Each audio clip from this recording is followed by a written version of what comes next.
Hallo, ich bin Julie. Ich bin 12 Jahre alt und ich spiele in dem Stück Hannah und der Hummel die Hannah. Hannah ist, glaube ich, so ein freches Mädchen, was aber auch sehr selbstbewusst ist. Und ich finde, sie ist mir sehr ähnlich, weil ich finde Ausflüge auch oft sehr trocken und langweilig, wenn nichts gerade passiert. Sie ist mir, glaube ich, sehr ähnlich. Boah, ist das langtücksch.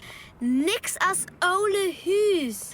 Schätz sie doch ohne mi wieder gehen. Du könnt mi mal.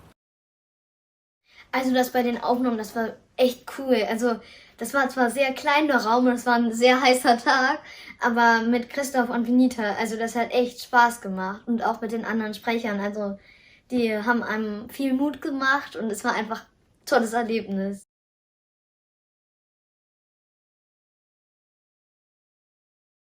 Mir hat beides mega doll Spaß gemacht, aber also das Deutsche war auf jeden Fall leichter, aber das Plattdeutsche war halt einfach interessanter, weil ich sowas noch nie gemacht habe, weil ich noch nie so viel Plattdeutsch gesprochen habe und es auch einfach interessant war. Und falls ich was nicht so richtig wusste, hat mir Benita geholfen. Fußball ist doof.